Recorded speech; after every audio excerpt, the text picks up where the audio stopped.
Good evening. My name is Keith Jackson, formerly of Deutsche Bank and one of the co-founders of CFBERG. I am Sashala Lamont, co-founder of CFBERG. CFBERG is the Cross Firms Black Employee Resource Group. It is a network of Black ERG leaders, mainly in financial services, with the mission to create opportunities for Black professionals to network, share best practices, and collaborate on engagement in philanthropic initiatives to support our local communities. We are represented by 33 firms, including the top 10 Wall Street firms.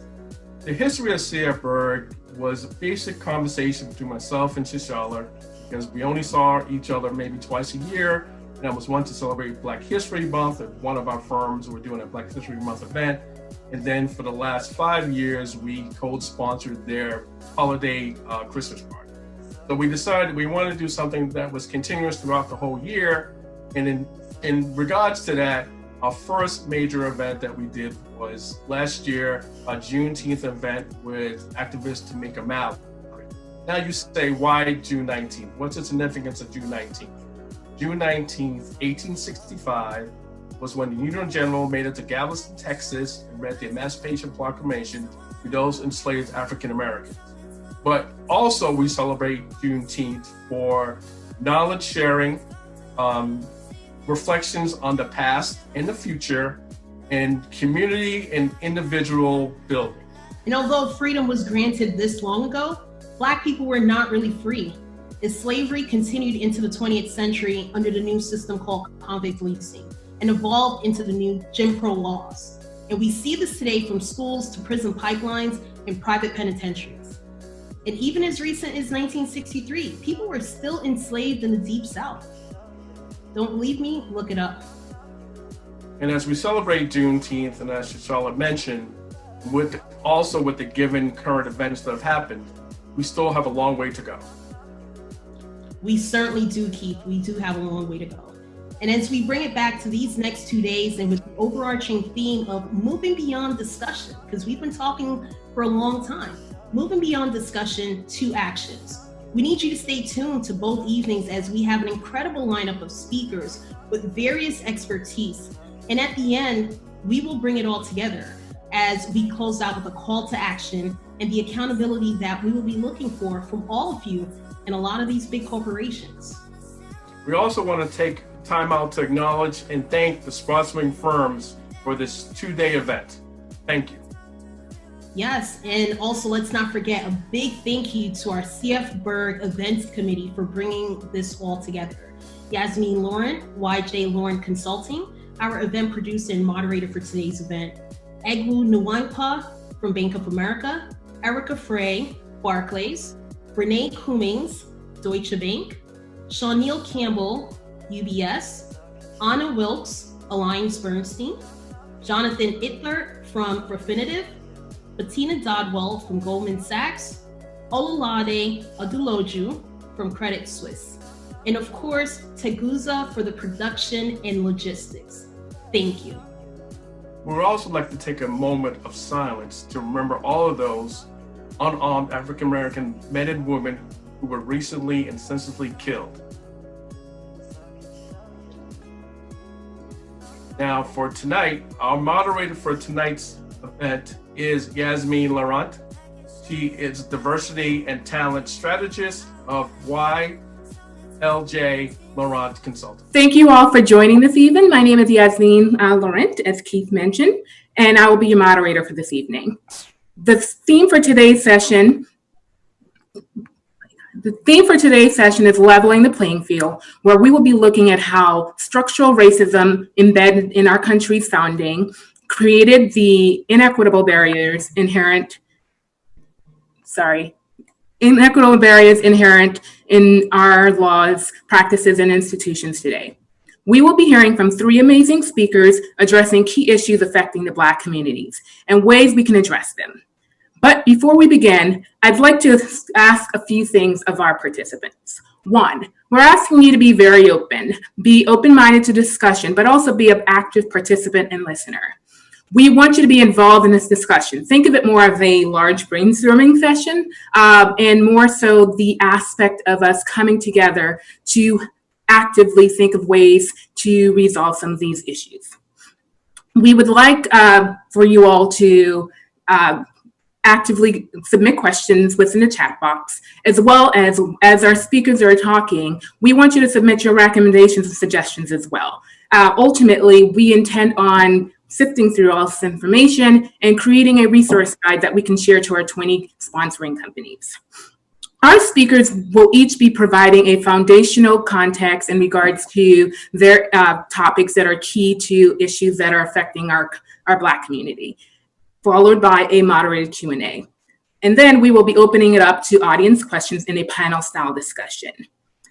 As we honor Juneteenth today, it is about knowledge sharing. It's about building community. It's about sharing as well as professional and personal growth. And we hope you are able to get that from us today. Without further ado, I'd like to introduce our very first speaker, Ainka Munroe from Equitable Advisors. Thank you, Yasmin. Thank you all for having what we've been calling this courageous conversation. What I'd like to do is just start with a little bit about my background. I am a first-generation American. My parents migrated here from Trinidad, and I was born and raised in Brooklyn, only having to leave for my undergrad and graduate degree and coming right back. How I started my career, I started in the financial services industry as an accountant. And then what I found is as an accountant, I didn't feel as fulfilled, which made me want to become a financial advisor. And when we think about financial advisors, one of the key things that I think are the key areas for financial freedom in the Black community is discipline. I think that's heavily lacking. For example, in 2008, when the market dropped, many people pulled their money out. They either shifted their retirement accounts in money market or bonds or whatever the case is, became more conservative. Over a year from the bottom of that market, the group of people that pulled their money out were African Americans. When the market recovered, you never put your money back in. And that difference translates to hundreds of thousands of dollars over your income earning years. And just over the past couple of months, I've had a lot of conversations, mostly with my minority clients who are new to investing. I had to guide them off of the edge of becoming more conservative and pulling their money out of the market. Had I not done that over the last 2 weeks, not the last 2 weeks, but there was a 2-week period where the market recovered 20%. Had I not had that conversation and guided people and told them to remain invested and be disciplined, that gap would have widened for them. And I know many in the Black community did the exact same thing. So one of the key areas or the key barriers to financial freedom is the lack of discipline. There must be a consistent, sustainable effort over a period of time for you to build wealth. And I think the main reason that there is a lack of discipline is because there's a lack of financial literacy. You also don't see it around you. Many of us are in our communities. We're not surrounded by wealth, so we don't know what it looks like, and we don't know what it takes to get there. So discipline and a lack of education are the two key areas that I think are ways for you to break that barrier and become financially free. The other area that most people don't think about is protection, insurance. I'll give you a story about my best friend, Dion. Dion was a single mother at 21, okay? She had breast cancer at 25, and that's key. Think about all the ailments that the Black community has that prevents people from living as long. So she had breast cancer at 25. She beat it, right? And then a couple of years later, I started my career in the financial advising realm. My conversation to her was that you're a single mother, you need life insurance. I went to over 30 different companies and they all told me no, she could not get life insurance. The reason being, she had a major pre-existing condition at 25. So she couldn't protect her daughter if something were to happen. And unfortunately for Dion, she passed away 4 years ago at the age of 33. Luckily, Dion's mother stepped in and is doing a great job with Dion's daughter. But that tells you that, one, we're not getting protected. We have barriers, health barriers that can also prevent us from financial freedom. And there's also a lack of knowledge about generational wealth. The younger you are, the healthier you are, you can lock in your health. Something happens to you, and we all know that in this environment that we're in, things can happen, right? And usually for our community, we're taking care of our parents, we're taking care of our nieces and nephews. You may be single and not have any children or anything to protect, but you are an income earner and people are relying on you. Discipline, financial literacy, education, protection. Now, the task that I think that, first of all, there's a lot to share over this small amount of time. But what I think I want you to do is one thing. I want you to decide what's the one thing that you're going to do to be financially free. By the time Juneteenth happens on Friday, you would have made a decision. Am I going to save more? Am I going to max out my retirement? Do I want a property? Do I want to, invest in other assets? What's the one thing that you're going to do and make that decision over the next couple of days? Over the next week, you're going to figure out how. And with that, I think I'll open it up for questions.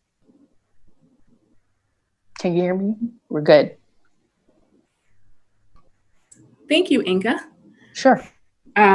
Well, my first question to you is, and I think it's something that we hear a lot within the Black community, not knowing the difference between wealth and income. Can you explain that to us and why it is fundamentally important to know the difference?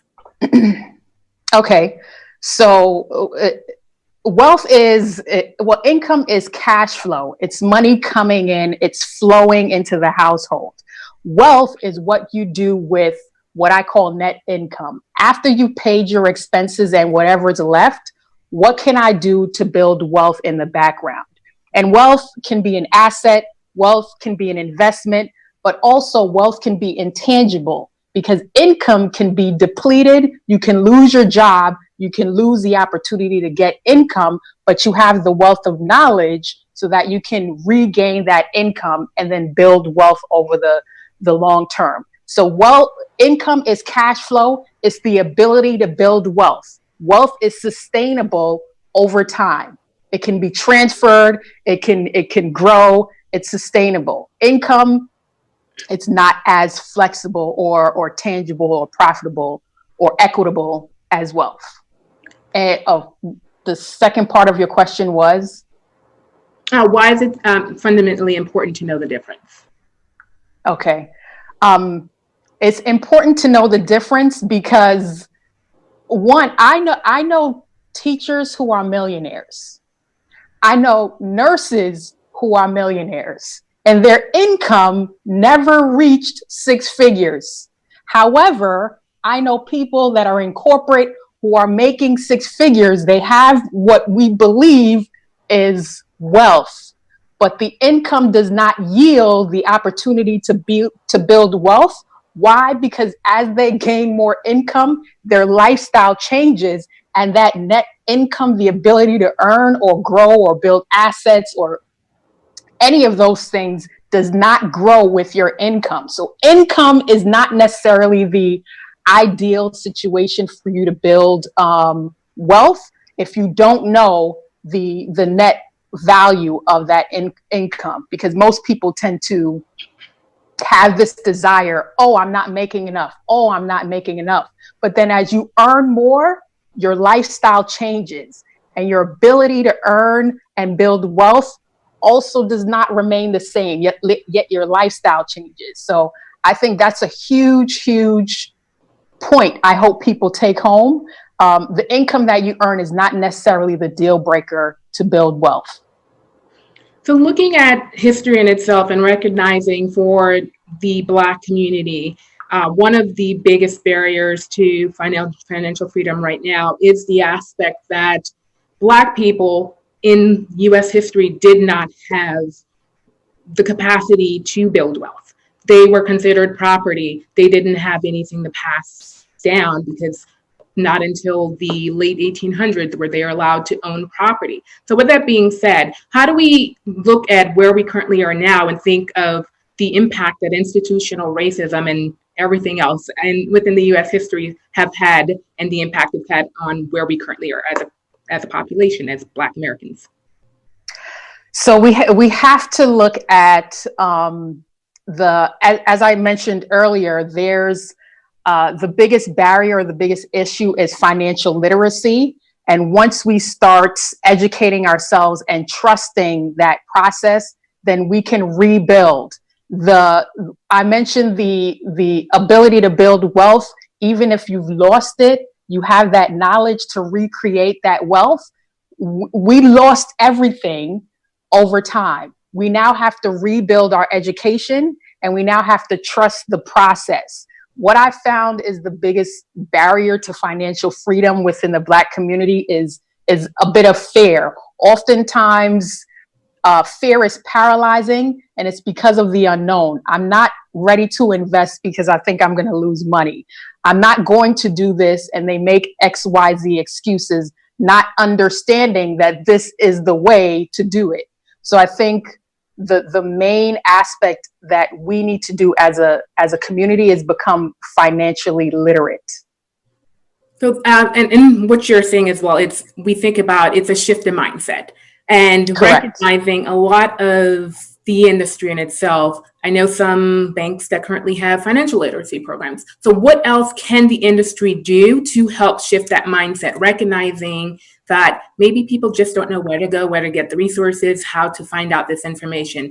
If you are, as someone who works in a financial institution, what can your company do? What can any other financial institution do to get into the community and provide that financial literacy or any other services that will allow people to fully understand where they can get the resources they need? Well, so I would say for me, I've had over 100 seminars over my 8-year career. And I know that there are programs out there. It's just for whatever reason, the people aren't coming into the space to get that knowledge. What can companies do? I think is the onus is more on the individual to make a decision, because you're always going to come up with an excuse, and that prevents you from seeking out the knowledge. That prevents you from attending the workshops. You can read all the books you want. Okay, a really good book is Millionaire Next Door, by the way. But you can read all the books you want, but until you decide I'm going to change my life, then the resources will be there. The resources are out there. What I think companies need to do, I also think companies need to provide equity to those of us in need. We know that Black women are, the largest group of individuals creating businesses. We know that Black women are the largest group getting educated, but we are not seeing them in these organizations. We are not seeing the money flowing into these businesses at an equal rate as someone else who opened up a business or someone else who got the same degree. So I think companies need to reach in their pocket and pay or provide the same exact services as they're giving to everyone else. When we're knocking on the door, open the door and let us in, and then give us the resources that you gave the next person. Thank you, Ainka. At this point, we will be moving on to our next speaker. And just to preface and sort of set the expectation, we will not be solving these issues in the hour and a half that we have. But ultimately, the goal is that we are sparking the thought. We're allowing you to reflect on these topics. We're allowing you to get a better understanding of where we currently exist, and where Black people in America currently exist. And also, these are topics that you should be discussing within your organization. So I welcome that you take notes, be able to think through as whether it be you're white, you're Black, whomever you are on this dial-in. It's important for you to recognize these are the conversations that are happening, and they need to happen more in more candid spaces. With that, I would like to introduce our next speaker, Benin Saffo, who is a product lead at IBM Data and AI, who will be speaking on racial bias in AI and user research. Thank you, Yasmin, for the introduction. Good evening, everyone. As Yasmin mentioned, my name is Benin, and I'm a product manager at IBM. I'm really excited to be here and be part of the discussion and share a seat at the table, with the amazing panelists that's speaking tonight, especially about what's happening in our world right now as it comes to artificial intelligence, machine learning, and how it's impacting not only the technologies we use every day, but our companies, our culture, and the people we work with. A little bit about me. Like I said, I work in data and AI. I've touched everything from conversational AI, computer vision, speech to text services, in data. And so a little bit about me personally. I play golf. I have a huge obsession with guacamole. I graduated from the best HBCU in the world, Florida Agricultural and Mechanical University, with a bachelor's in physics. So I'll turn it back over to you, Yasmin. Fantastic. So overall, as you think about it, and we keep hearing the same exact stories of artificial intelligence, whether it be chatbots or cars accidentally hitting Black people because their sensor and their camera weren't programmed for that, or even just the sinks in the bathroom not necessarily turning on because our skin tone was not programmed correctly. This keeps happening, and yet it doesn't seem as if anyone's actively addressing it, or maybe they're addressing it, but not doing it in the best possible way. So how do we hold companies accountable for these actions in part of perpetuating this continuous bias that is existing within their products? Yeah, absolutely. That's a great question. So I think one, to set the lay of the land, to make sure everyone's on the same page and understands what artificial intelligence is. I'm just going to give a quick, blurb of definitions so people can follow along as I'm giving the answers to your responses. So first thing, AI is basically the science and mathematics behind building a smart machine capable of performing various tasks. And so machine learning is a component or a branch of science within artificial intelligence, a subset of basically thinking automatically how to improve through experience. And so another part of that we call deep learning. And it's basically neural networks. So for people who don't know what neural networks means, it's a set of algorithms modeled after the human brain. So we think of this as more of a cognitive function and cognitive thinking to perform tasks on their own, to recognize patterns. And so to go back to what you mentioned, Yasmin, I think one of the first steps is practicing active listening.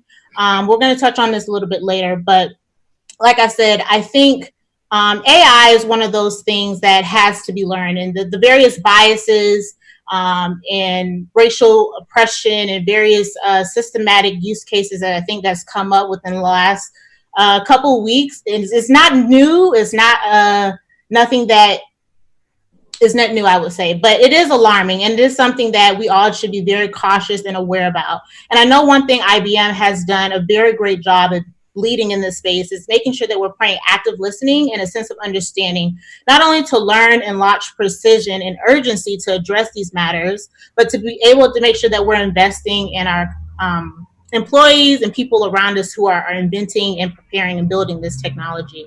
I think it really goes down to the teams.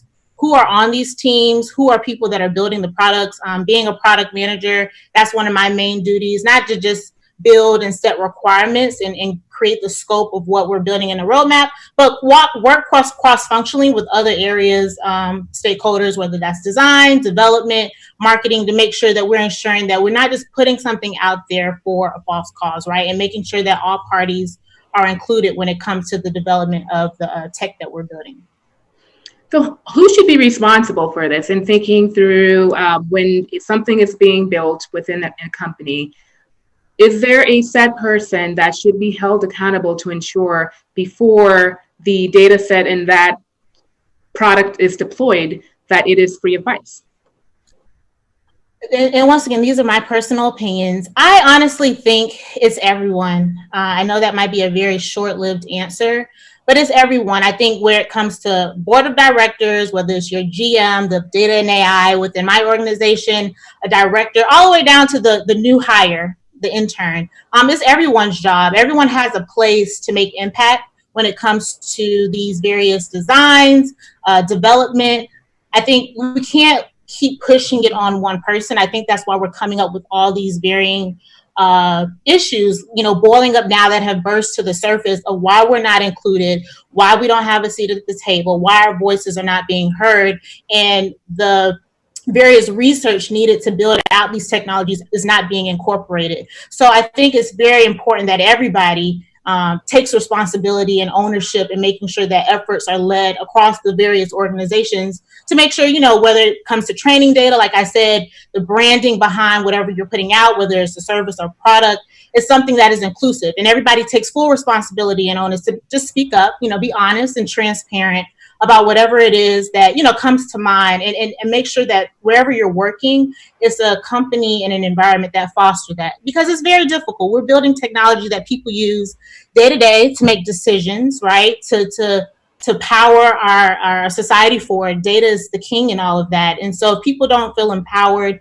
to show up, to be themselves, to feel like they can have autonomy in taking on, I have this idea, this is why, this is the research and the various metrics I have to give input of why we should go one way versus another. I think that's at each level, like I said, from the very different hierarchy I mentioned earlier.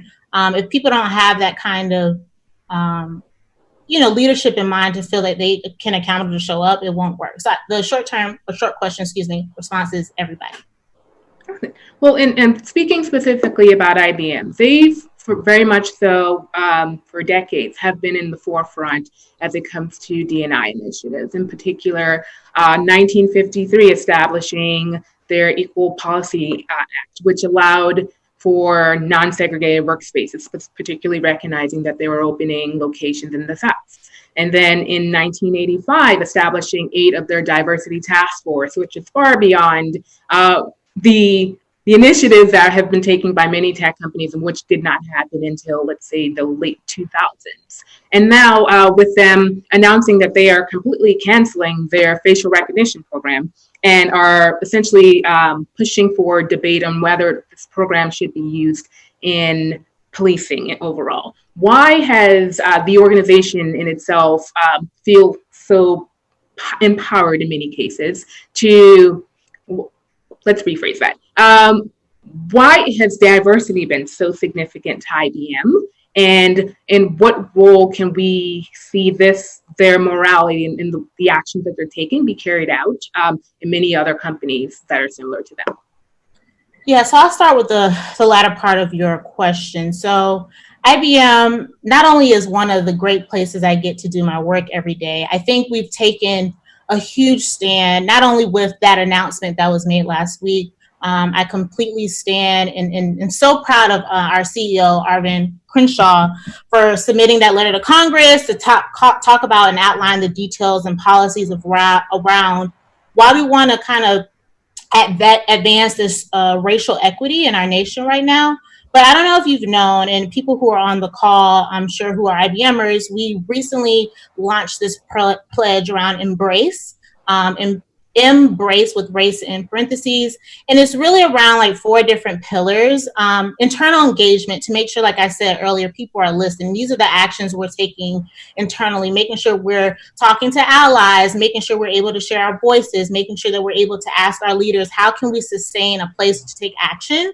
Another part of that is like creating opportunities. Like I mentioned, skill development is very necessary. I personally worked on the Watson visual recognition service within Watson. I led a portion at a time, our facial recognition feature, or our face model feature, which facial detection was a part of that feature.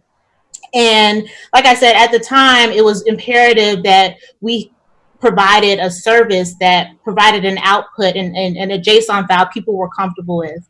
I never forget when we were updating our landing page, which is our marketing page for the service, and we were trying to find an image, that would represent people for our face model. And I submitted my face, just testing it out, and I was detected as a man, and my curly hair, or at the time my afro, was detected back as a pompadoodle. At the time, I didn't know what a pompadoodle was. You all might know. Comment in the comments if you're sure. But as a Black woman, I didn't identify as that. And so one of the things I think was very important was for me to raise my hand and say, hey, I don't think this is something cool, which we all were well aware about, right? But it goes back to the actions, right? Make sure that we have skills in place for people, whether it's development or design, are writing out, which I mentioned earlier about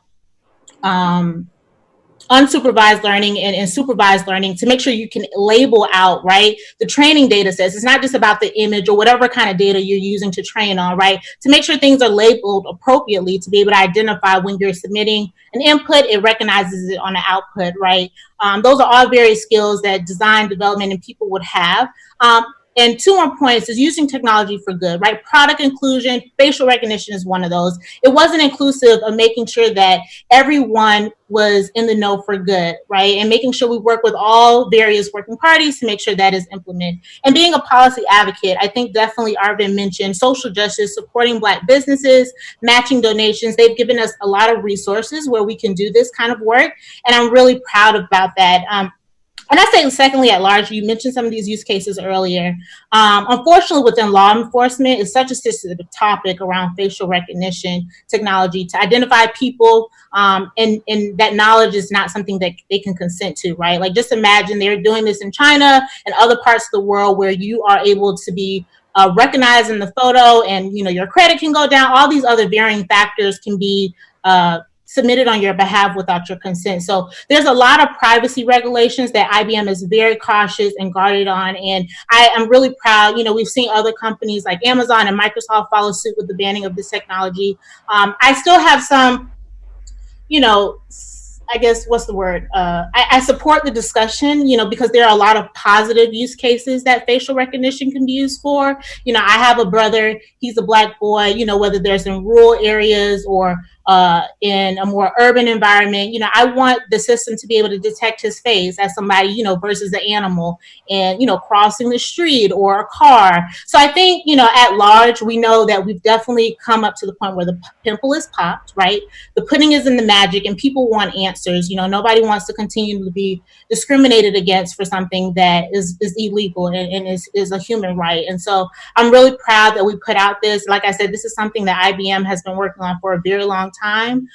Early last year, we submitted or released Diversity in Faces, which was the largest privately available data set in the world. And we took a chance to try to re-update our facial model, right? But I think that just goes to show, not to say you quit when you don't get it, right? But it's impacting such a large area of our society that you have to be careful with taking whatever risk you're going to do to impact humanity at large, and later down the line, and the consequences that come with that. So from that standpoint, I think this is like the first knock on the door at a very large level that goes beyond just the technology, and like how we can put policies in place to protect not just Black people, but everyone. Thank you, Benin. And I do encourage you all to keep asking questions. And that is actually an amazing transition to our next speaker. Keep in mind, we will be having an entire panel discussion after Megan. So please continue submitting your questions either directly to a particular panelist and or to the entire group. So thank you, Benin. Our next speaker is Megan Hogan, who is a managing director and the global head of diversity recruitment at Goldman Sachs. She will be speaking on goal setting and evaluating process as it relates to diversity initiatives and as a whole. Thank you so much. I appreciate the introduction. And so just a little bit more about myself. I always talk about how people self-identify, and identification is super important. So is intentionality around language. So I always like to introduce myself about how I identify. I identify as a woman, I identify as Black, as Latina, and most importantly, an obnoxious native New Yorker hailing from Flatbush, Brooklyn. I bleed Yankee blue. My dad grew up in the Bronx. I met my better half, Curtis, when we were undergraduates at Yale University. I believe in the power of persuasion. I convinced him after 5 years to ask me out on a date. We've been married now for 12 years, and we have 2 beautiful boys, Jackson and Miles. So after I went to Yale, I went to Fordham Law School, also here in New York. I worked as a litigator for 8 years at Wilkie Farr and Gallagher before coming to Goldman Sachs. And as was mentioned, I'm now the global head of diversity recruiting. So, I'm here to talk about setting goals and evaluating progress, right? Everyone has heard the phrase, what gets measured gets done. It often comes up in conversations around diversity scorecards, adding key performance indicators to impact reports regarding diversity and inclusion. And it sounds really good, right? So if we can measure the diverse representation of certain groups, surely we're going to achieve the performance that we want. And I just don't think it's simply that easy. I think most people that work in roles like mine know that it isn't. And maybe it's because of my previous work, working on pro bono cases, whether they're related to asylum, refugee status, criminal pro bono. But I think the better phrase and how you see more progress is what gets exposed gets fixed. So if you think about any moment in society, dating back to as far as the 1600s to current civil rights movements, it really was about exposure. So people always started with the data, they started with stories, they started with real experiences. And so whether it was segregation resulting in inequitable education outcomes, whether it was housing policies that disproportionately impacted Black and Brown communities on whether they were able to rent or buy homes in certain neighborhoods, whether, even as most recently as loan policies impacting people's ability to create wealth for current and future generations, it was all about exposure. And so I take a lot of what I do from that legal lens and think about how I can apply it to the corporate context. And so I think the same applies. My general belief is that companies who are transparent about their gaps in their diversity and inclusion efforts do better. Sunshine is the best disinfectant, in my opinion.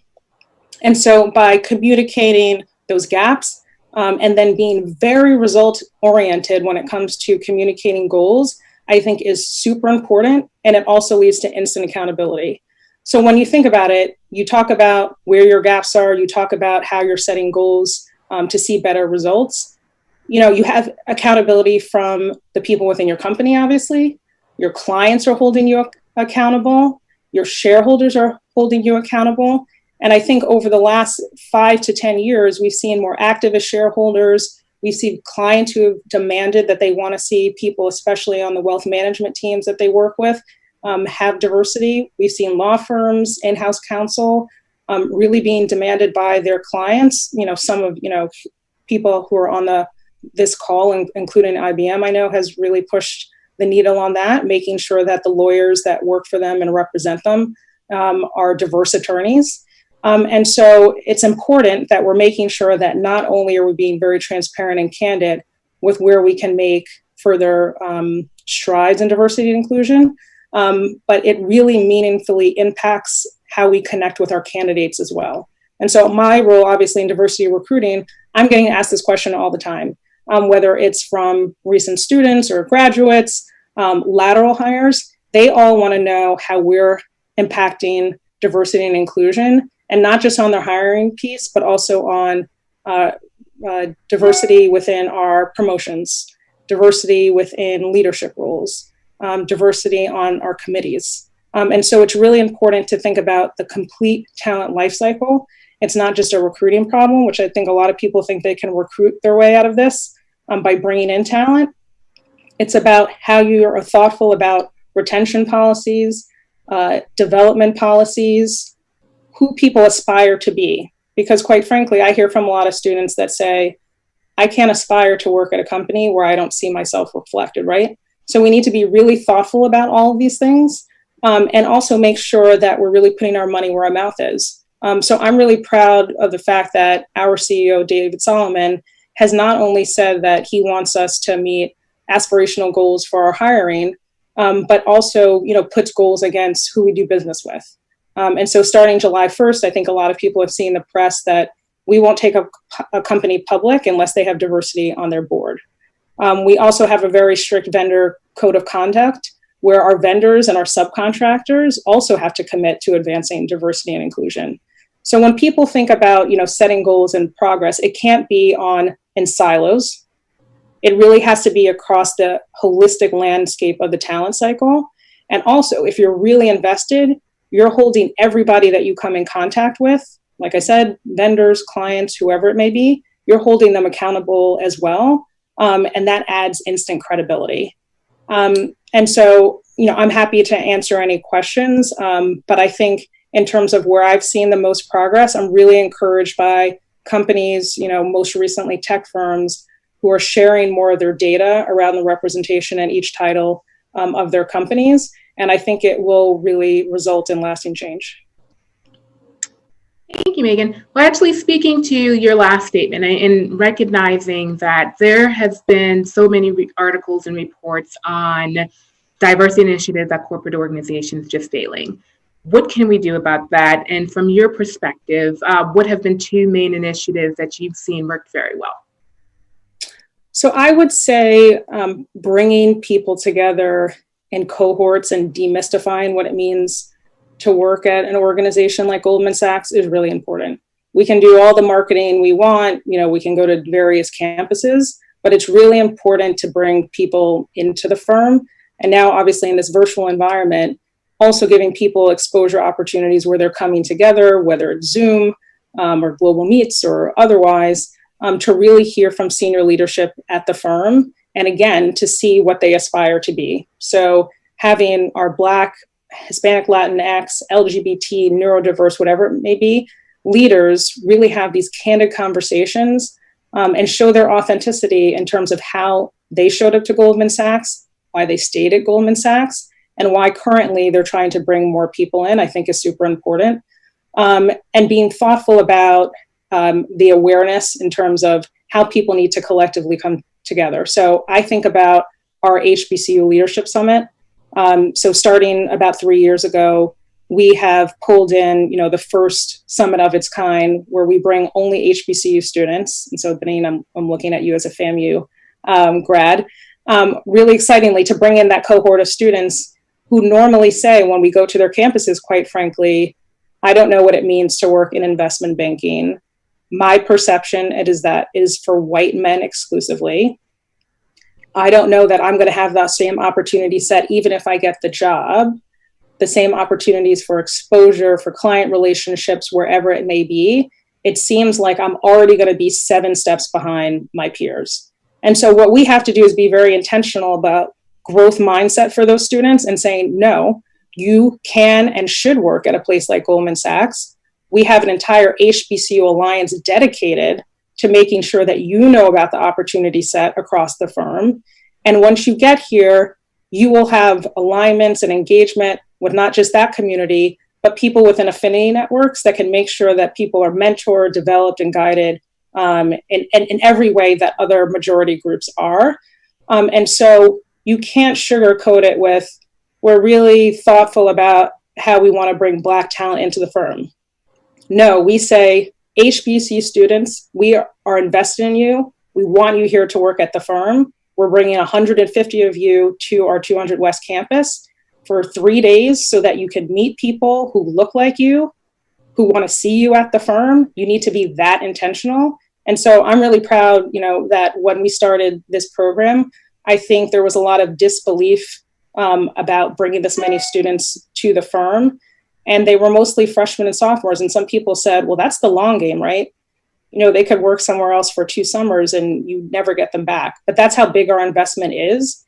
And I think it's about also companies being super thoughtful about, you can't parachute into these college campuses and expect the returns. You need investment in the students, you need investment in the faculty, you need investment in the administration, and you need really engagement from the top of the house, also with the top of the house at these organizations with university presidents and deans.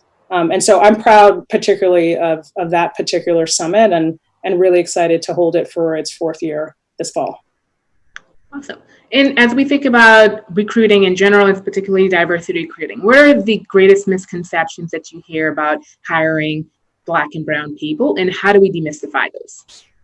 So I definitely hear, not so much at the student level, but more recently when we think about experienced hire candidates coming in, that there's this fixed pool and that we're all just recycling all the same talent.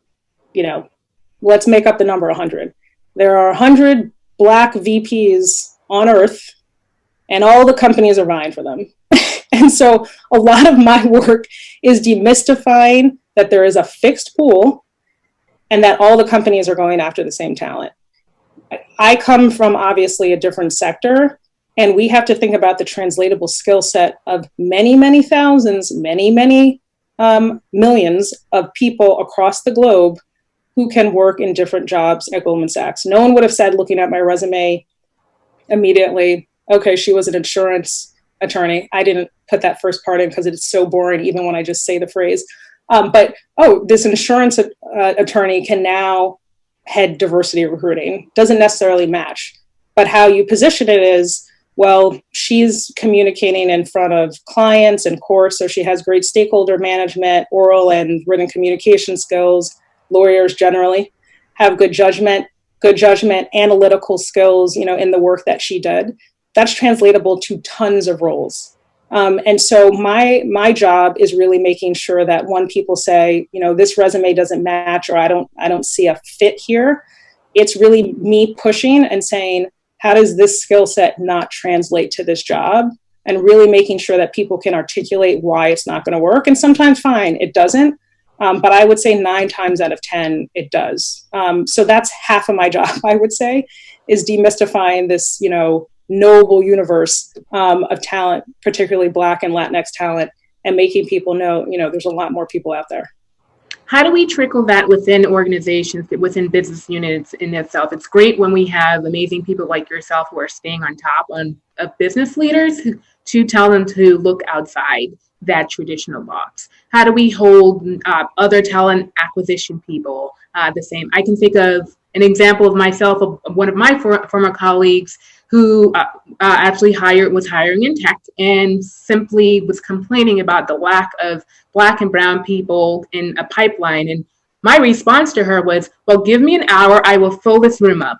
And she completely ignored me and would switch the topic. So even just think, and she was a person of color as well. So how do we hold those people accountable? Also thinking about the aspect that the racism and bias and stereotypes are also coming from other minority groups. It's a great question. I think being very intentional about anti-bias, unconscious bias, you know, whatever you anti-racist, whatever term you want to use, as a part of policies is super important in training. And so, you know, I always have been super proud of the fact that there's tons of companies who are moving more in this space, where they're training not just the diversity professionals, because that often happens, right? Anyone with the word diversity in their title, diversity recruiting, diversity and inclusion, chief diversity officer, whatever it is, they're getting trained up the wazoo on things that, quite frankly, we already know because we lived the experience, right? But it's not the broader population. I think making sure that training on how you identify talent, how you speak to talent, quite frankly, on the phone, how you're not afraid to say the words Black and Latinx and women and neurodiverse when you're speaking to candidates is super important. And so I know that we've had robust training for all aspects of the talent community. And that means not just the recruiters, but it means the business partners or talent advisors. You know, there's different terminology used at companies, are also getting that training as well. And then that kind of middle layer too, because I know a lot of companies do have, you know, CEOs that will make very bold statements about this topic, but are you really getting to that level of the middle manager who has been specifically trained on inclusive behaviors and making sure that they're being thoughtful about how they take unconscious bias out of all their interactions with people. So I would say training for sure. I would say, you know, when I was talking about accountability as well, we've been very clear with our senior leadership that it will impact your pay and promotion. And so we're kind of double whammying people by saying, one, we've made it quite public through, statements, to the press and our sustainability, impact report, with clients. So that's one aspect of it. But actually, it's going to hit the bottom line of people, at the firm too, to advance progress. So I think in your situation, where someone's kind of, saying, that doesn't make any sense, or I don't trust the data. I think if that person, one, was trained, that would be a big step. And then two, if they know that it was going to be impacting their ability to get paid and promoted at the firm, I think their tune would change a lot, right? Awesome. Last question before we open it up to everyone else. So Black and Brown people suffer the greatest from ineffective D&I practices in corporate settings. What can companies do to create a safe space for them to speak up without the fear of feeling blackballed or retaliated or labeled? Yeah, I think where you see great strides in this place are really strong employer resource groups that are tied to senior leadership at the firm. So where I think some companies miss the mark, the safe space might be created by, the Black employee group, the Latinx employee group, where people who look like each other, are all talking about the issues, but then it doesn't go any further, right? And so you need sponsorship for those employee resource groups or networks. And I mean at the top, the equivalent of we have management committee members who are sponsors to our networks, very senior people at the firm who then are plugged in to get reverse mentoring, if you will, in terms of understanding what the experience is of those communities and how they can advocate for change. Because if you just have, the exposure of being able to talk about it potentially in the workplace, but there's no action after, right? That's not very results oriented. And you need people in positions of power. You need allies.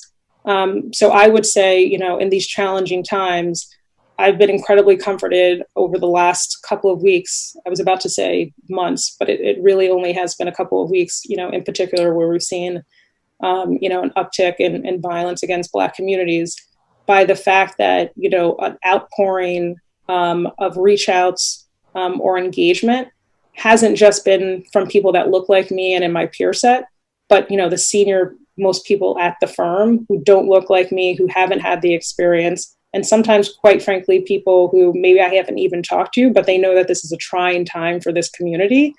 But if you don't make that bridge and relationship first, it's very awkward, right? So that's why the sponsorship piece, I think, is super relevant, super impactful, super important. You need to start investing in those communities now by senior leadership so that when these times of crises come up like now, they're at the ready to lend a hand and to think about how they can be action-oriented for the forward. Thank you, Megan. At this point, I'd like to bring back both Benin and Ainka.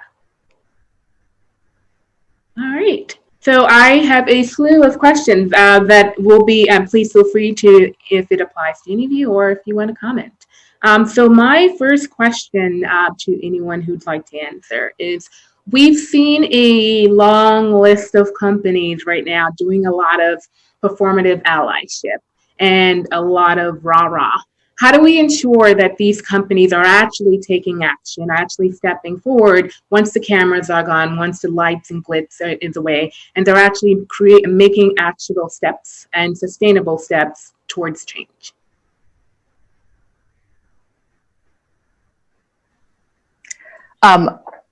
I think what needs to happen is the culture inside of the organization needs to hold the leadership accountable. Of course, the conversation is going to be there.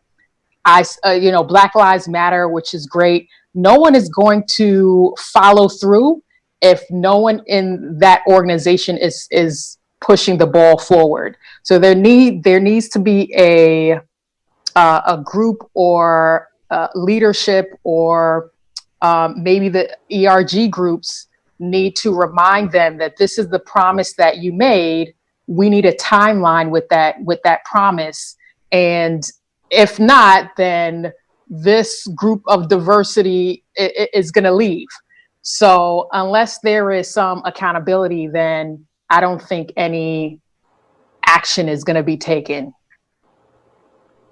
I'll just follow behind what Ainka just mentioned. So both her and Megan mentioned on this point of the ERG. So I'm I previously served as the vice chair for our internal Black network at IBM, and now I'm currently our partnerships chair. But I remember like 3 years ago when I first joined IBM, like I was like, where are the Black people? I need to join where the Black people are, because, you know, the Hidden Figure movies just came out, and I was like, oh, that has IBM history, and I need to find out what group we're a part of. And so that became our internal network. At the time, it was something that we were trying to revive. It had low-key honestly died. And so me and other people on our board, we really invigorated it and brought it back to life. And I remember we were fighting for some of the same basic things that kind of boiled up to today. And we really kind of took it in as a family. We wanted to build a pipeline for people in tech, you know, like Megan mentioned, kind of how do we move and retain and grow people at that middle level, get people to have more management experience, and really retain the talent we already have, right? I know people speak about, oh, we need to get new hires, but really trying to revive what we already have, because we have so much great talent within our individual organizations. And so, I mean, to see it come full circle, you get tired of the fight. We've always had a sponsorship, but I think it was noise, right? Like they saw us, we saw that we were there. We have a Slack channel that's very intimate, that we're the heartbeat of the Black community. But I think obviously, and it hurts to see this, you know, that our world has taken this shift. But it's really an honest moment in history to see that, you know, now is the time. People are tired, and fortunately we've had to cry and we've lost some lives. But I think now I've never seen our ERG lift up and support us and be allies and be a sponsor for us the way that we have now. And my prayer that is it can only continue, you know, because we're just barely scratching the surface of what it means to make actual impact and change, not just in our company, but in the world. And the resource groups are only a small portion, right? Like Megan said, how do we get our board of directors and our very senior SVPs to hear us and really understand, right? Some people don't walk in the same shoes. They'll never understand what it means to be a Black woman, a Black man, a person that's LGBTQ, that is of color. And so it's like, how do you really move forward and advance people in these positions where they can make impact? And so that's kind of like an open-ended question I think we're all trying to figure out. But I think it is slowly being worked into motion.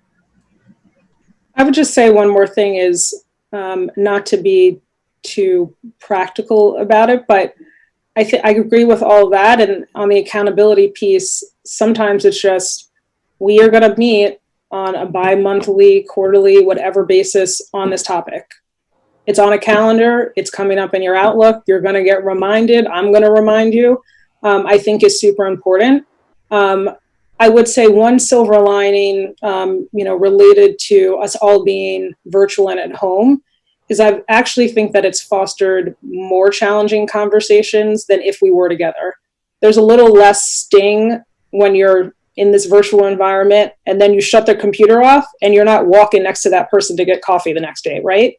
And so I've actually seen people be more bold than ever and advance the diversity and inclusion agenda during this time period. So I do feel like it's a different moment in history than where we were 5 years ago with Ferguson, 5 years before that, 5 years before that, at this moment in time. And I think leadership is more open to maintaining the accountability and keeping the conversation going. Just really quickly to Megan's point, they're at home and they're not distracted by so many meetings. So I know for our company, we've had a series of conversations and we've invited leadership to participate. They've actually attended.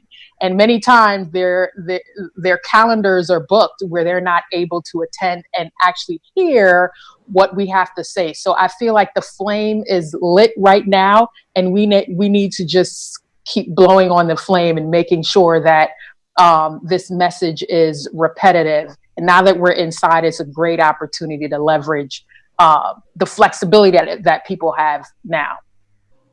Well, to follow up on your statement, Ainka. So My question is, why now? So we had Eric Garner, who essentially 3 years ago, I can't breathe.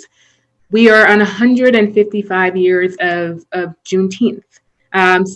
These are statements and comments that have been stated and perpetuated for 155 years. And moving forward, if we think about just violence against Black people in general, police violence, that took a mainstream approach with Mike Brown and Trayvon Martin. So within the last 8 years or so, this has been happening. Why do you all think this is the one incident that is pushing people over? Is it because everyone's not in their home because of COVID? Yeah, I would say that's one piece. There is a pandemic forcing people inside, forcing people to pay attention. One, the media is now reporting on this information. So I would say people who aren't Black are might be in a bubble. They may not see it as a tangible piece of information. And I think one of my colleagues mentioned this. This is the first time that we've seen a live lynching of an individual with George Floyd. We literally saw the video of him versus everyone else. Everyone else, it was just reported on. Here we see the visual, and there is no question that needs to be asked to refute what is actually seen. Everything else you can question. Well, maybe this, maybe that. We see it, and they see it too. So I think that's a big reason why we're having these conversations. It's not a figment. It is actually tangible and real. Yeah, I would agree with that. And if you think about other severely, emotional, horrific acts in the past that have engendered real change, when you think about Emmett Till, I start to weep when I even think about it, having seen the pictures, and his mom making the decision that people needed to see what he looked like after the horrific damage that was done to his body, to his face, all of that. I think that's a pivotal point in time in the civil rights movement.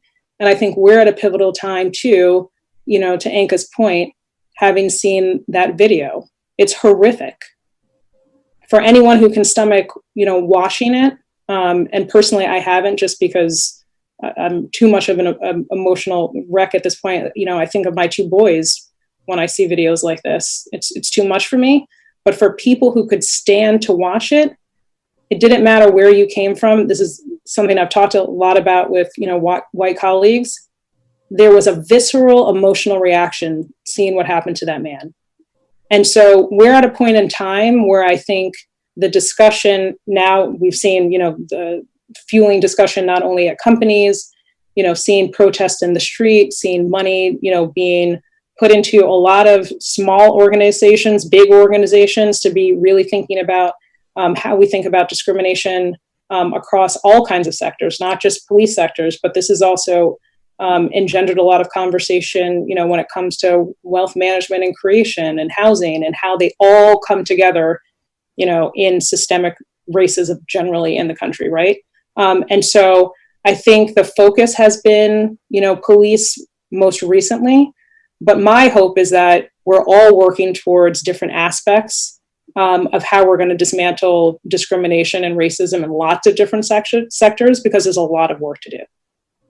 Awesome. It's actually a great plug-in for our talk tomorrow, where we will be speaking about access to community resources. But to pivot questions a little bit, one of the questions we've received is, how do we translate these conversations we've just had, all three very important topics, to community organizations that does have a direct link to everyday people? So Ainka, you mentioned the services that you provide with financial literacy. How do we make sure we're doing this in community locations where the Black and Brown community are more likely to show up and be more receptive?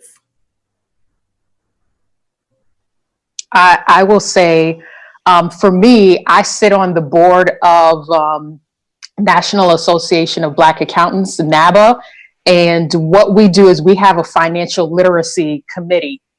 And that role of the committee is to go out into the community, leverage the resources that we have, all of our members, and making sure that we're purposely seeking out these organizations and educating the community and the population that attend them. We're going to schools, we're going to nonprofit organizations, anyone that will listen. It is our job to seek those places out and leverage those of us who are in the community and making sure that information gets out to them. So volunteering would be one. All right. Question specifically for Megan. Has there been light shed on the issue of Black retention at firms, but haven't heard much about the progress in that space? Can you please comment about what folks are aspiring to?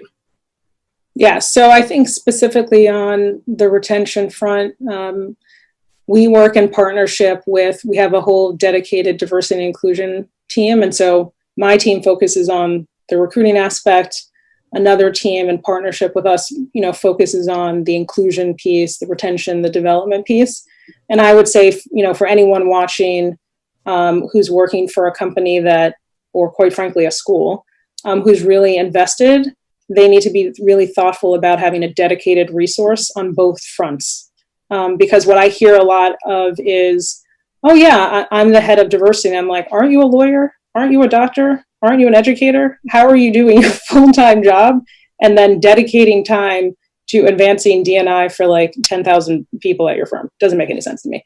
So resources dedicated to both, I think, are super important.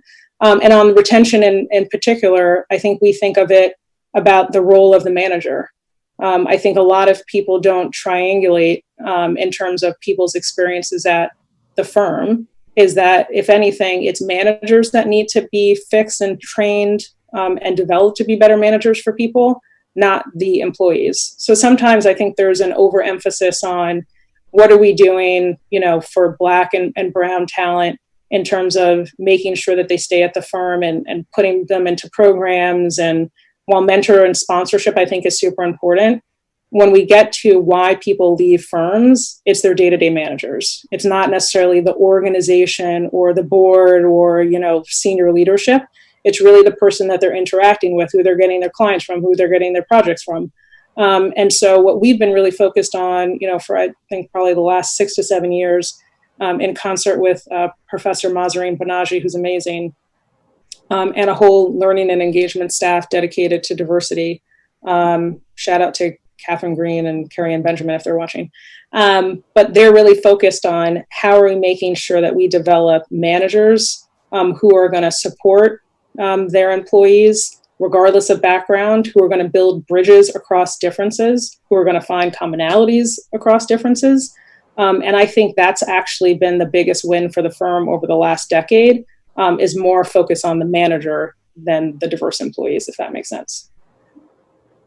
Great. Not follow-up question, but question either Benin or Megan, depending on whether it applies to you. Are firms leveraging AI technologies or tools doing the screening of candidate resumes in order to prevent unconscious bias against gender, ethnicity, and et cetera? So I know at the moment, this is definitely a use case that has been spoken about. I know IBM is soon to be launching a project, the Call for Code, that with hope, we would use the technology for this specific use case. But still, I know there's a lot of research that needs to go into this. This is not the first time a company, a tech company in particular, has done a project around this particular type of analysis to use resumes and NLP, NLU to verify, who is qualified versus admitted, accepted into various roles and descriptions. So I definitely know that this is something that is ongoing. But I think, like we've all spoken about, like now is the time where people are really taking the time to make sure that the right people are in place to make sure that whatever we decide to move forward on in terms of a tech and data set component is really thought out. Yeah, I would say the same thing on the data piece and really proving out that these types of technology work. I think the intention behind it is there. I'm not always sure that I'm seeing the results per se. And quite frankly, through things like blind resumes or stripping too much information out, there's sometimes too little left. And quite frankly, people might want to hear aspects like, Ainka, mentioned NABA. If you cut out anything related to Black, someone wouldn't see that the person had a leadership role on the National Association of Black Accountants. So I think some of these companies can go too far afield in terms of saying they have a huge impact on unconscious bias. For anyone that's looking into them, you really need to get into the data and do a lot of research on the front end. I think maybe at some point we'll get there, but if anything, I think it's more about the training of hiring managers and recruiters, not necessarily stripping out tons of information through AI. Agree. Yeah. Question for any of you. What networks do you suggest companies align themselves with to help push the anti-racism agenda? NABA. I'm going to shout out BPM, Black Product Managers, for anybody who's watching. Shout out to all my BPMers. There's so many different organizations. I think as a follow-up for people who are on this live, if we could maybe compile a list, we could send it out. But Black Product Managers.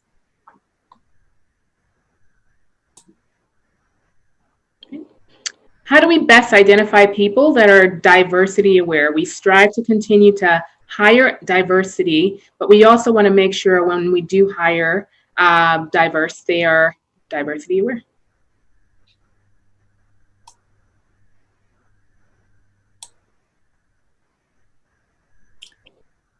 Maybe no one else will say, but I'm not following the question. So how do you make sure, my fellow panelists, how do you make sure that people who had diverse people coming in or anybody coming in is diversity aware? I think it's person who wrote it in, please feel free to correct me if I'm wrong. But I do believe they're asking around how do you ensure the people who are coming in and doing diversity work are aware and are thoughtful and are approaching it in the best possible way? I gotcha. I'm a big believer in the case study methodology when it comes to interviewing people who are focused on this work. So giving them situational examples and testing out what they would do, I think is super important. Because I think there's a lot of buzzwords, quite frankly, especially in this environment, that people use, and to your point on performative allyship. And so I'm an ally, I read white fragility. Like, I think a lot of things can be tossed out there, but then when you're actually giving people, here is a set of facts, and I want you to walk me through how you would approach that particular fact pattern, again, lawyer in me, the Socratic method. I think that's really important to test somebody's real knowledge and quite frankly, judgment, because a lot of this is judgment calls, right? Diversity and inclusion is not a science. And so you need people who are going to be highly thoughtful, empathetic. I think pulling out empathy out of interviews and ability to test that comes through these situational kind of questions. And so I think those are some of the ways that you can work into the interview process. A follow-up to that question, Megan. For organizations who do not have a diversity person or do not have anyone who is familiar with the diversity work in itself, what would be the best approach for them in hiring someone when they don't have that expertise? So I think a couple of things are, at least at the firm that I used to work out, there were certainly people, with organizations like, the NABs of the world, where they were able to show expertise and commitment in some way or form in terms of what they were doing outside of their day-to-day. And so even if you think about looking at people's resumes or LinkedIn profiles or whatever it may be within your organization and doing keyword searches, you may be able to flag those people who are head of associations focused on this talent, are alums of HBCUs, whatever it may be, just to at least test, whether there's interest and passion there, I think is important.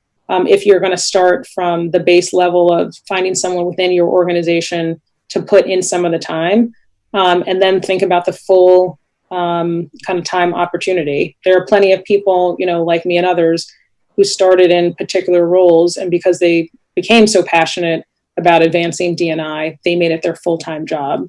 I could bet all the money in the world that most organizations, you can find that person who might want to think about the opportunity to trade up and work in HR, in diversity and inclusion. All right. Final question, and then we can do final thoughts. Having a diverse employee base is great. How are we also empowering Black-owned businesses and making sure that we are increasing our supplier pool to add more diverse suppliers to our panel? Yeah, I would just mention having policies and procedures is important. So I mentioned earlier, we have a vendor code of conduct and a vendor policy where they have to work with diverse companies as well. I think depending on the city that you work in, you can definitely go to tons of chambers of commerce to get a lot of facts and data around vendors and businesses that you can work with. And certainly in the last 2 weeks, there's entire listservs of everything from like the vegan baker to, the accountants, who are Black owned or women owned, or the intersectionality of both. Thank you. I would like to take this moment to thank our 3 phenomenal speakers. Any final thoughts, any final words that you would like our audience to walk away from today? I would just say, don't worry, guys. We're going to be fine. I know this is a lot, but we are a strong people. We are a strong country. And this is the only beginning. I think having conversations like this, discussing how we're going to move beyond the just talk and walk the walk, is where it all begins. This is in our DNA, like Kendrick says. And we have this. I think this was a great panel. Everyone shared very great insights, and I hope everyone learned something and can stay motivated and inspired and safe during this time to keep pushing the needle forward.